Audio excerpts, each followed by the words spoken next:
외줄타기를 아주 잘하는 서커스 단원이 나이아가라 폭포에서 미국과 캐나다 사이에 강철 줄을 걸어놓고 거기서 줄타기를 합니다.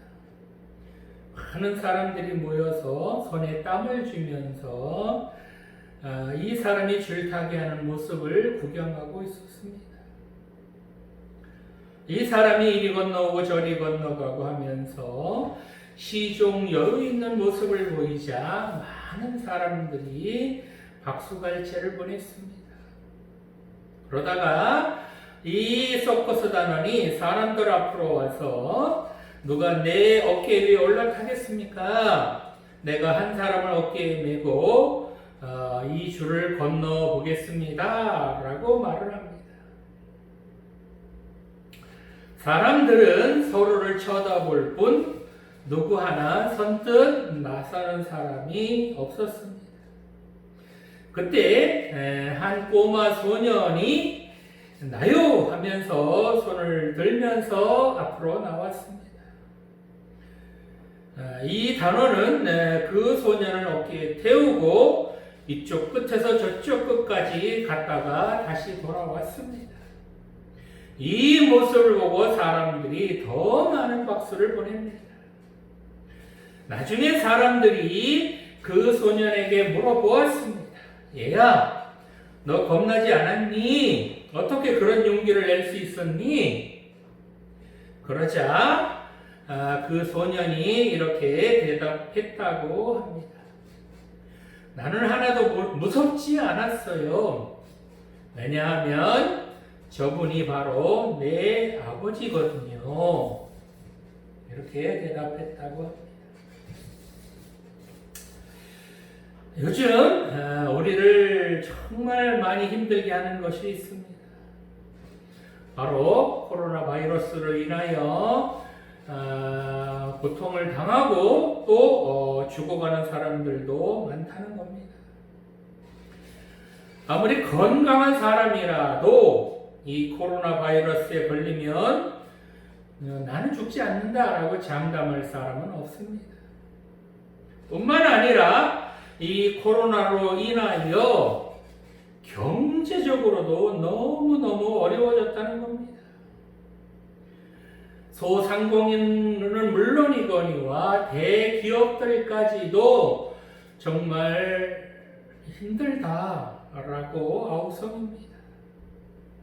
뿐만 아니라 사람들 간의 거리마저도 멀리하게 되었습니다.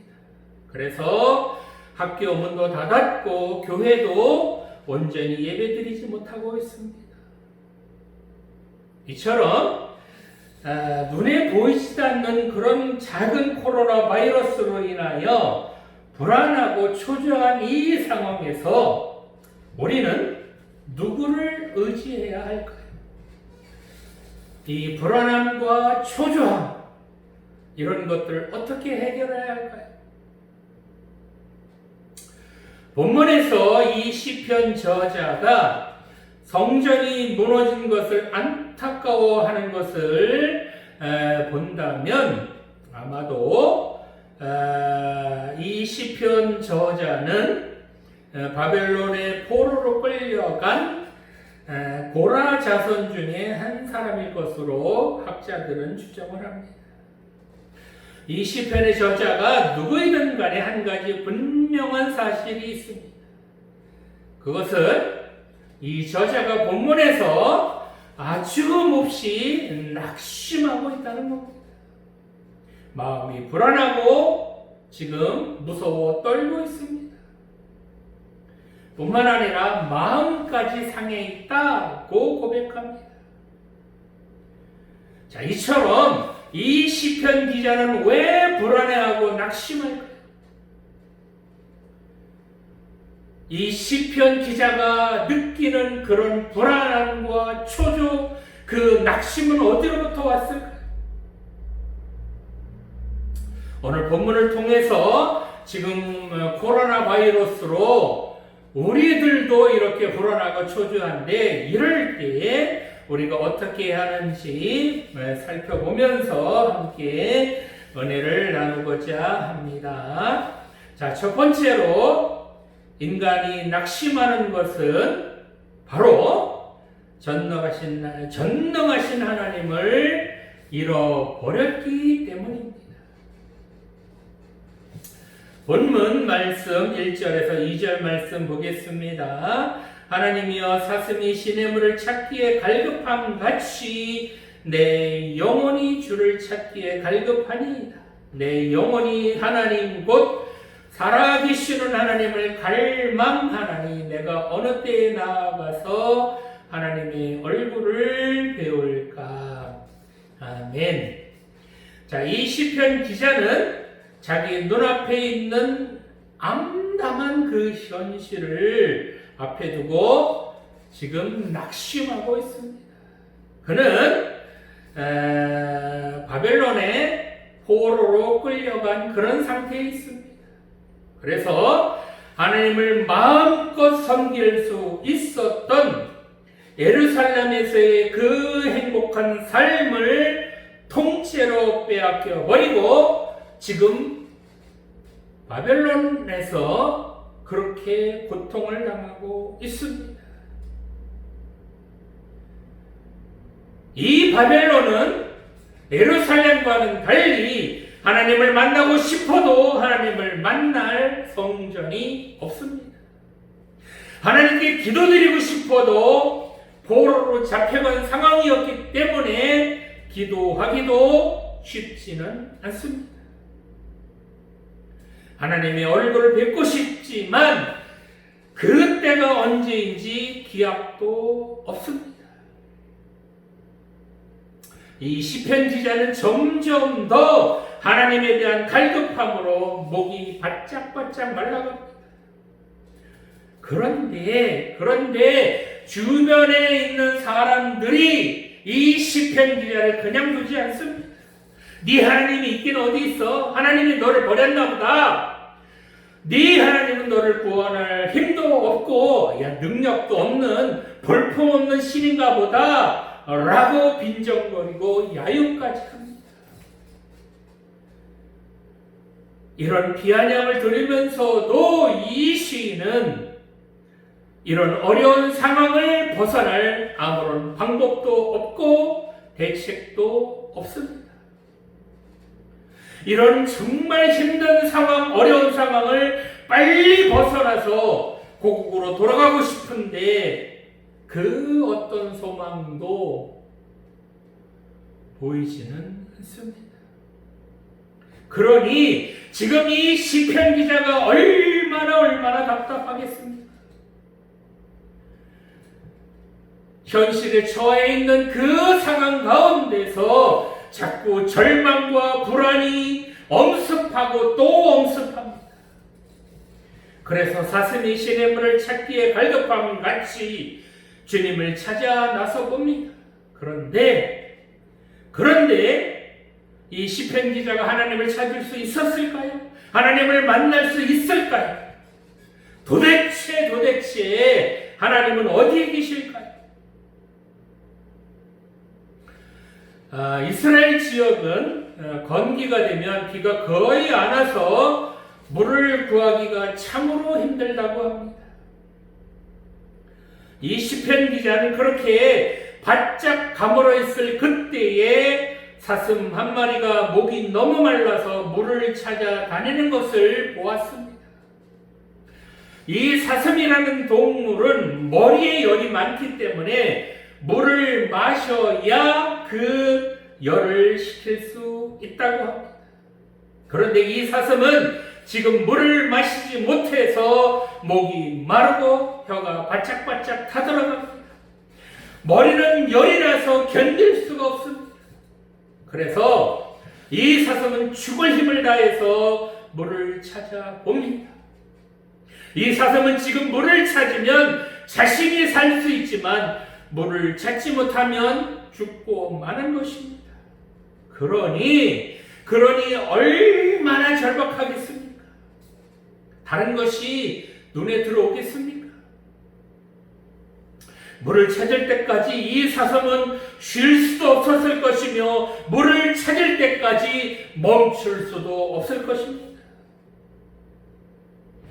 시인은 이런 사슴의 모습을 보면서 이 사슴처럼 내가 하나님을 만난다면 나는 살 수 있지만 하나님을 만나지 못한다면 나는 죽는다라는 각오를 가지고 이 시편 기자도 하나님을 찾아 나서봅니다.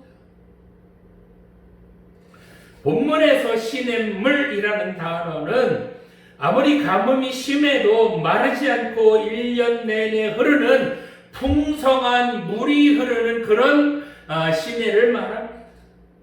이 시냇물을 만나면 그동안의 갈증을 한 번에 해결할 수 있습니다. 이 시냇물은 그동안 물을 마시지 못해서 오는 불안함과 낙심함을 한꺼번에 해결할 수 있는 그런 시냇물이었습니다. 그렇습니다. 우리도 마찬가지로 우리에게 다가오는 불안함, 걱정, 또한 타는 목마름 이런 것을 한 번에 해결할 수 있는 것은 바로 이 사슴이 시냇물을 만난 것처럼 우리도 주님을 만나야 합니다. 우리의 목을 넉넉하게 죽이시고도 남을 만큼 그런 넉넉함이 있는 그런 주님을 만나야 한다는 요한복음 4장 14절에서 예수님께서 이렇게 말씀하셨습니다. 내가 주는 물을 마시는 자는 영원히 목마르지 아니하리니 내가 주는 물은 그 속에서 영생하도록 솟아나는 샘물이 되리다 라고 말씀하셨습니다. 그렇습니다. 우리 주님께서 주시는 물은 바로 영원히 목마르지 않을 우리의 영원할 것 같은 그 갈증을 해결해 줄 수 있는 그런 영원한 생명샘물, 그 물을 주실 분은 바로 우리 주님밖에 없는 줄 믿으시기 바랍니다. 주님께서 주시는 이 영원한 생명의 물을 마신다면 육체의 갈증은 물론이거니와 그동안 우리 마음속에 있었던 불안과 염려와 두려움과 낙심함 그리고 타는 목마름까지도 한꺼번에 해결해 주실 줄 믿습니다. 그렇습니다. 우리가 낙심될 때, 불안할 때, 앞이 보이지 않을 때 이처럼 생수 되시는 우리 주님을 만나시기 바랍니다. 눈물이 마를 것 같지 않을 때, 앞이 보이지 않을 때 주님 찾으시기 바랍니다. 이렇게 주님을 만나야 우리의 타는 목마름, 타는 갈증이 해결될 줄 믿습니다. 주님을 찾아야, 주님을 만나야 우리의 앞길이 이제 보일 뿐만 아니라 우리가 그 앞으로 나아갈 수 있는 힘도 얻게 될 줄 믿습니다. 자, 이 시편 기자가 이렇게 시냇물을 찾아 헤맸는데 그 시냇물을 찾을 수 있었을까요? 그 타는 갈급함, 타는 목마름은 해결됐을까요? 자, 두 번째로 이렇게 낙심되거나 불안할 때 바로 하나님을 기억해야 한다는 것입니다. 본문 4절 말씀 보겠습니다. 내가 전에 성의를 지키는 무리와 동행하여 기쁨과 감사의 소리를 내며 그들을 하나님의 집으로 인도하였더니 이제 이 일을 기억하고 내 마음이 상하는도다. 아멘. 자, 이 시인은 바벨론의 포로로 끌려오기 전에 조국인 이스라엘에서 성의를 지키는 무리와 동행하여 기쁨과 감사의 찬양을 드리며 그들을 하나님의 집으로 인도하였던 것을 지금 기억하고 있습니다. 이스라엘에서 이 성일로 지키는 날, 이날은 바로 백성들이 절기에 성소를 순례하며 예배드리는 그런 날을 말합니다.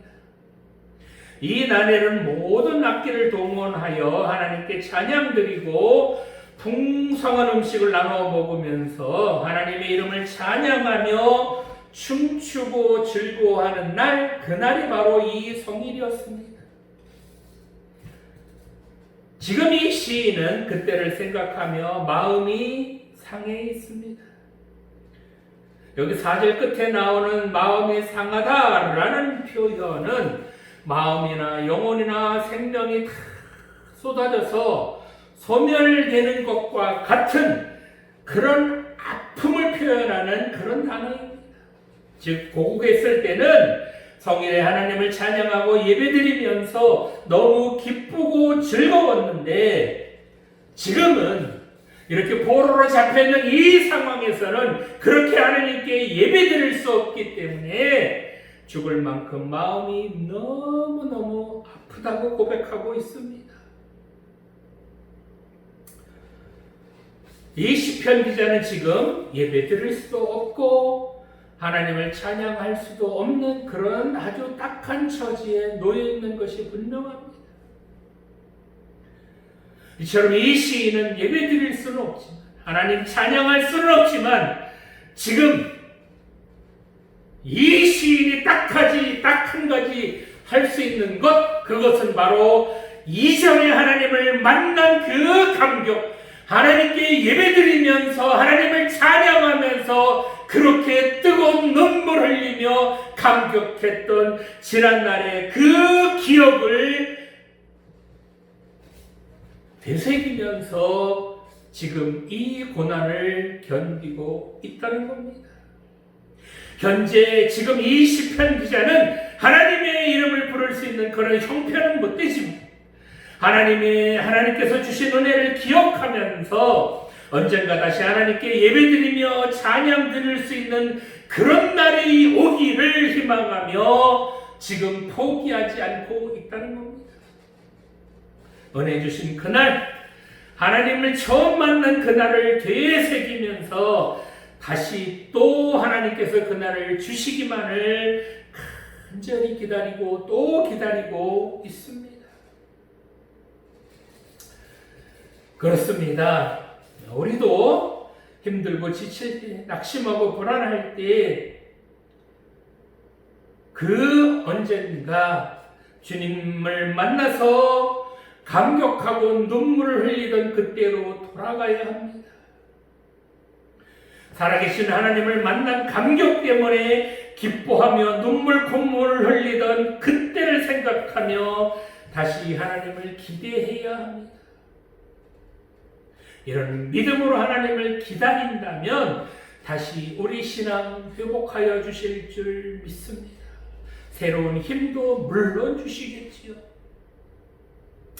그 언젠가 나와 함께 하셨던 하나님, 내가 지쳐 쓰러져 있을 때 다시 힘주시고 일으켜 세워주셨던 그 하나님의 은혜를 기억하면서 다시 일어서시고 다시 힘내시기 바랍니다.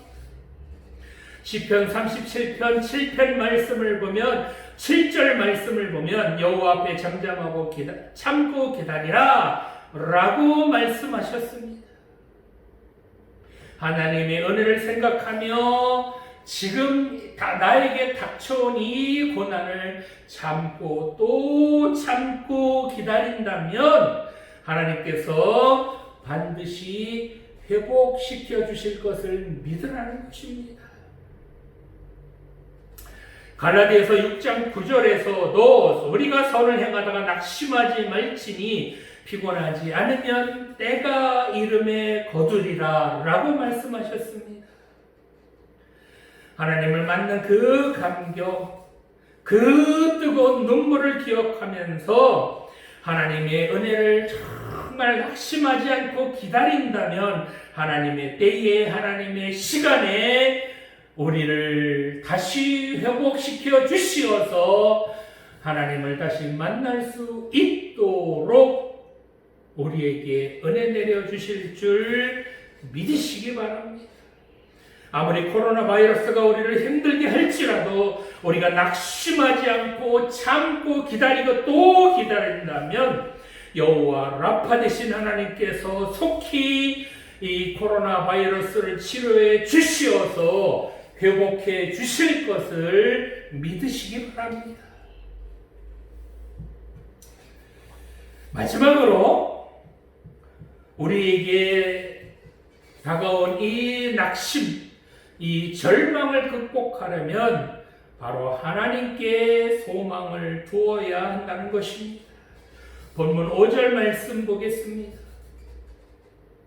내 영혼아 네가 어찌하여 낙심하며 어찌하여 내 속에서 불안해하는가. 너는 하나님께 소망을 두라. 그가 나타나 도우심으로 말미암아 내가 여전히 찬송하리로다. 아멘. 자, 이 시인은 스스로에게 묻습니다. 내 영혼아 네가 어찌하여 낙심하며 어찌하여 내 속에서 불안해하는가. 이렇게 묻습니다. 지금 왜 내 스스로 낙심하며 왜 불안해하느냐는 겁니다. 지금까지 낙심하고 불안해했던 자기 자신에게 지금 되묻고 있는 겁니다. 왜 하나님의 도우심을 기다리지 못하고 왜 그렇게 믿음 없이 불안해하고 초조해 했느냐고 자신에게 지금 되묻고 있는 겁니다.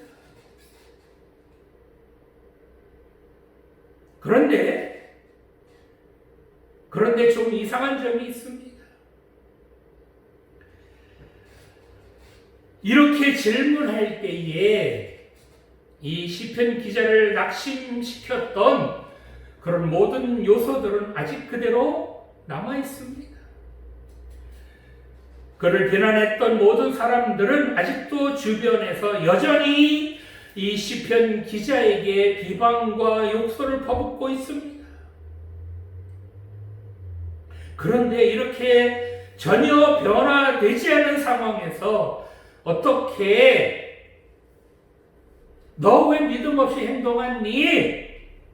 이제 네가 이전에 찬송했던 것처럼 지금도 여전히 찬송해야 되는 거 아니냐? 라는 이런 고백이 어떻게 나올 수 있느냐는 겁니다.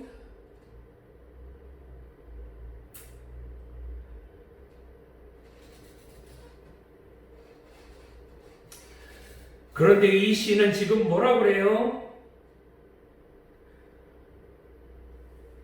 하나님의 도우심을 확신하며 지금 내 현재 상황은 변하지 않고 있지만 여전히 어렵지만 이미 하나님의 도우심을 확신하며 하나님께 찬송하고 있습니다. 어려워진 사업 그대로 있습니다. 불편한 인간관계를 가진 상대방 여전히 내 주변에 있습니다. 깨어진 나의 가정도 그대로 있습니다. 여전히 앞길은 보이지 않습니다.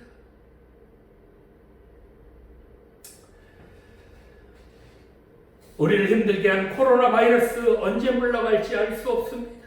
언제 예배가 회복될지, 언제 경제가 회복될지 알 수 없습니다. 그런데 이런 상황에서도 어떻게 하나님을 찬양하며 승리를 외칠 수 있을까? 여기에 신앙의 놀라운 역설이 있습니다. 이 시편 기자가 뭐라고 그러죠?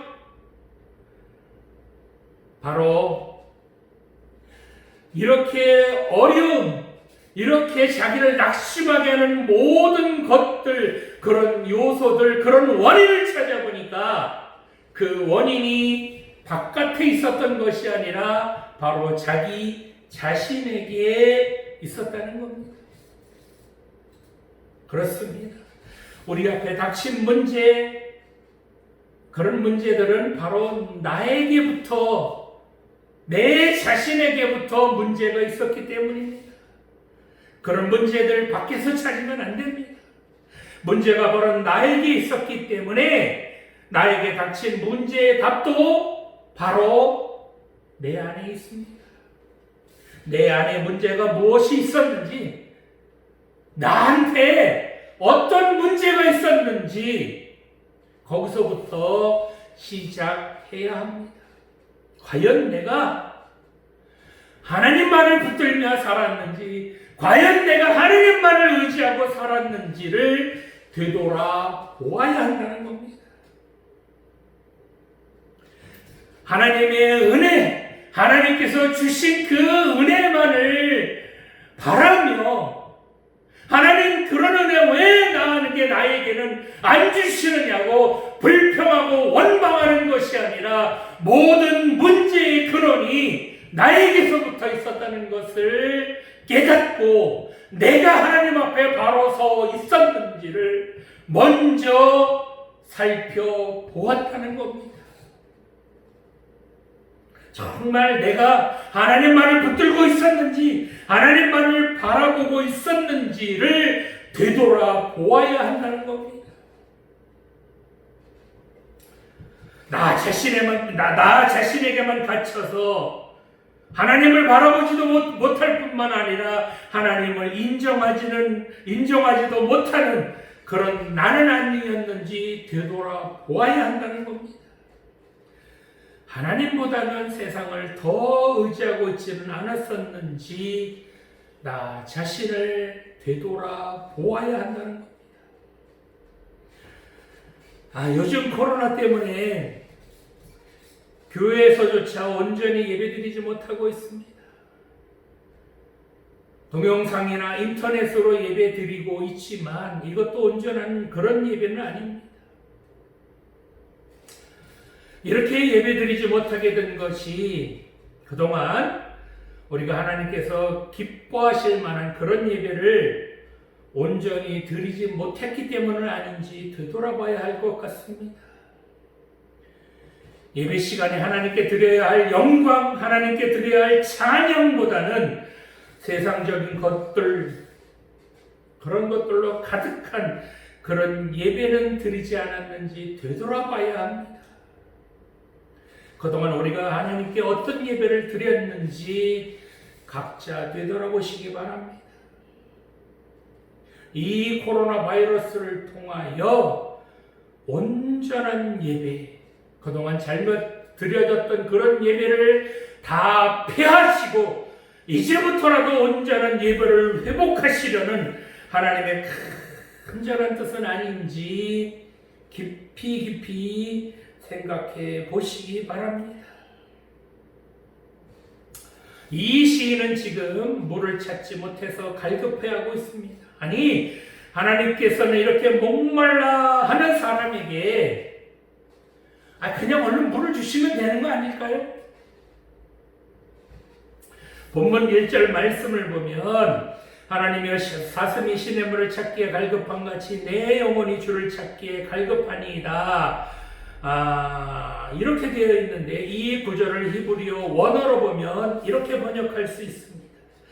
하나님이여 사슴이 시냇물 위에서 갈급함 같이 그처럼 내 영혼이 당신에게 갈급합니다. 이렇게 번역할 수 있습니다.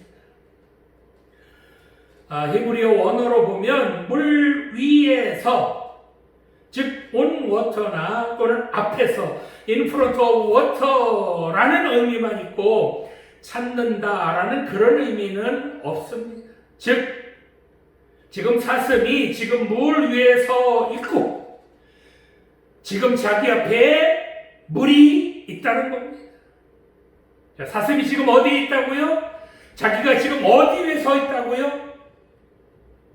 사슴이 지금 시냇물 그 위에 아주 맑은 물이 흐르는 그런 넉넉한 시냇물 위에 서 있으면서도 자기가 갈급하다고 합니다.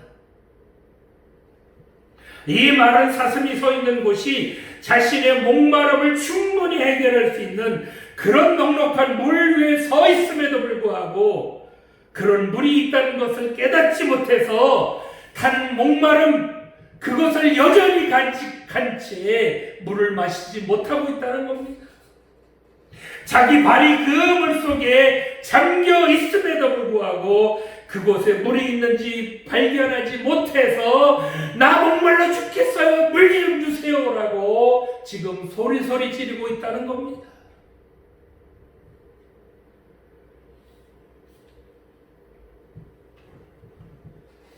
이렇게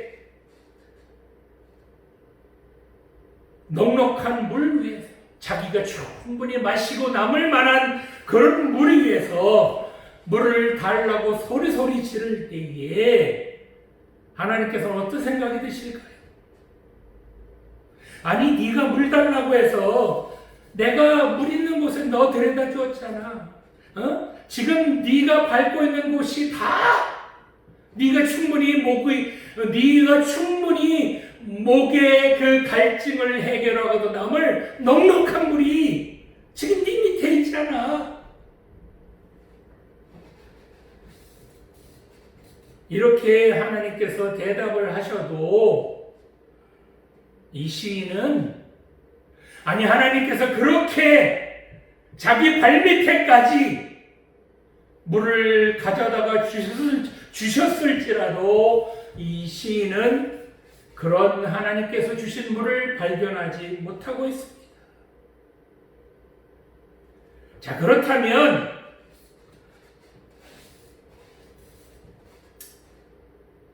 이 사슴은 왜 자기가 밟고 있는 그 물을 발견하지 못했을까요? 시편 42편에 보면 나라고 하는 단어가 주어나 목적으로 28번이나 나옵니다. 즉, 이 시인은 목이 마른 상태에서 자기 자신만을 바라볼 뿐이지 하나님을 바라보지는 못하고 있다는 겁니다. 삶의 기준이 늘 자기 자신이었을 뿐 하나님은 아니었다는 겁니다. 문제는 바로 거기에 있습니다. 자신의 형편과 처지만을 바라보면 불안하고 염려스럽고 걱정스러울 수밖에 없습니다. 자신 안에만 갇혀 있으면 하나님을 바라볼 수 없다는 겁니다. 그러나 나만 바라보던 그 눈을 돌려서 하나님을 바라볼 때에 하나님께서 준비해 놓으신 것들 보게 하여 주실 뿐만 아니라 그것들을 누리게 해 주신다는 겁니다. 그렇습니다. 하나님께서는 우리가 쓸 것이 무엇인지 필요한 것이 무엇인지 너무너무나도 잘 아시는 분이십니다. 그래서 하나님께서는 우리가 쓸 것을 미리 다 준비해 놓으셔서 어디까지 갖다 놓으셨다고요? 우리 발밑에까지 갖다 놓아 주셨다는 겁니다. 그런데도 자기가 처한 그런 상황만을 바라보다가 하나님께서 준비해 놓으신 그런 것들을 발견하지 못한다면 이것보다 더 안타까운 일이 어디 있겠습니까? 그렇습니다. 하나님께서는 여러분들이 언제 어디서 무엇이 필요한지 아시고 미리 준비해 두신다는 사실 명심하시기 바랍니다. 하나님께서는 우리를 어디에 보내시든지 다 준비해 놓으실 뿐만 아니라 다 환경 바꿔 놓으시고 상황 다 만들어 놓으셔서 우리가 아무 걱정 없도록 해 주시는 분이심을 명심하시기 바랍니다. 이처럼 우리의 목마름을 해결해 주시려고 우리 발밑에까지 다 넉넉하게 쓰고도 남음이 있도록 그렇게 미리 준비해 두신 그런 하나님께서는 우리의 근본적인 목마름 이걸 어떻게 해결해 주셨을까요?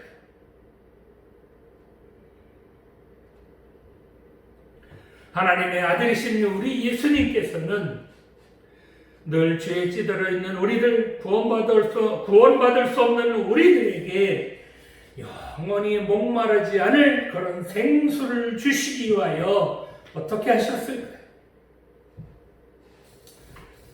주님께서는 죄 가운데 빠져있는 우리를 구원하시려고 묵묵히 자기에게 맡겨진 그 십자가를 지셨습니다. 내가 주는 물을 마시는 자마다 영원히 목마르지 않는다 라고 말씀하신 주님께서는 정작 본인은 십자가 위에서 물과 피를 다 쏟으시면서 내가 목마르다 라고 말씀하셨습니다. 주님은 그 십자가 위에서 혀가 쭉쭉 갈라지고 타는 그런 목마름에도 불구하고 그 십자가를 끝까지 포기하지 않으셨습니다. 자, 누구 때문에 주님께서 이렇게 목이 말라야 합니까? 누구 때문에 주님의 혀가 그렇게 쪽쪽 갈라지셔야 합니까? 누구 때문에 우리 주님께서는 물과 피를 다 쏟으셔야 합니까? 바로 나 같은 죄인 구원해 주시려고 물과 피를 다 쏟아 주셨기 때문에 죄인인 우리가 구원받은 줄 믿습니다. 우리를 죄로부터 구원해 주시려고 사망으로부터 반드시 구원해 내시고야 말겠다고 하는 그 다른 목마름으로 그 십자가를 지셨기 때문에 오늘 우리가 이렇게 구원받아서 이 자리에서 예배드리는 줄 믿습니다. 이처럼 주님께서 십자가를 지셨기 때문에 그렇게 십자가에서 물과 피를 다 쏟으셨기 때문에 우리가 구원받은 줄 믿습니다. 우리를 구원해내시고야 말겠다는 주님의 그 뜨거운 갈증 때문에 우리가 구원받은 줄 믿으시기 바랍니다. 성도 여러분, 힘들고 어려울 때, 지치고 쓰러질 때 세상 바라보지 마시고 내 처지만 바라보지 마시고 주님 바라보시기 바랍니다. 미리 쓸 것을 예배하여 주시는 그 주님만 바라보시기 바랍니다. 그럴 때 우리의 구원자 되신 주님께서 불안하고 초조해하고 낙심한 우리를 도와주시어서 평안과 기쁨이 넘치게 해 주실 줄 믿습니다. 전능하신 하나님, 능력의 하나님께서 우리 아버지신데 왜 염려하고 왜 걱정하십니까? 성도 여러분, 요즘처럼 어렵고 불안한 현실 속에서 우리는 누굴 의지해야 합니까? 누굴 믿어야 합니까? 시편 기자는 시편 31편 15절에서 내가 원수들에게 둘러싸여 있을지라도 나를 방해하는 적들이 나를 가로막을지라도 내 앞날이 주님 손에 있기 때문에 두려움이 없다라고 고백합니다. 그렇습니다. 우리의 앞날이 주님 손에 있음을 믿고 나아갈 때에 우리 주님께서 여러분 지켜주시고 인도해 주실 줄 믿으시기 바랍니다. 아무리 코로나가 우리를 위협할지라도 우리를 지켜주실 분은 오로지 하나님 한 분뿐이심을 믿으시기 바랍니다. 이럴 때일수록 불안해하거나 초조해하지 말고 흔들리지 말고 더욱더 우리의 신앙을 굳건하게 세워나가시기 바랍니다. 이럴 때일수록 하나님만을 붙들고 이 코로나를 넉넉하게 거뜬하게 이기시기 바랍니다. 본문 5절 말씀으로 설교 마치겠습니다. 내 영혼아 네가 어찌하여 낙심하며 어찌하여 내 속에서 불안해하는가? 너는 하나님께 소망을 두라. 그가 나타나 도우심으로 말미암아 내가 여전히 찬송하리로다. 아멘. 기도 드리시겠습니다. 살아계신 하나님 아버지, 저희들은 부족하고 연약해서 조그만 어려움, 조금 힘든 일만 있어도 늘 불안하고 초조해하며 낙심해야 합니다. 뿐만 아니라 하나님보다 세상 의지하고 세상 붙들고 살면서도 하나님께로 돌아오지 못해서 늘 불안하고 염려 속에 그렇게 살아가는 이런 안타까운 저희들이었습니다. 이렇게 살다 보니 타는 갈증, 타는 목마름을 우리 스스로 해결할 수 없었습니다.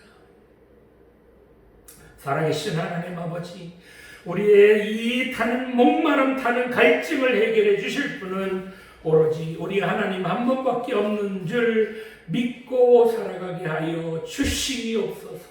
우리가 불안하고 낙심될 때에 주님의 그 놀라운 은혜를 기억하며 다시 하나님께 나아가게 하여 주시옵소서. 우리 갈증을 해결해 주실 주님께만 소망을 두고 살아가게 하여 주시옵소서. 우리의 앞길이 온전히 주님 손이 있음을 믿고 그 주님만 의지하며 살아가게 하여 주시옵소서.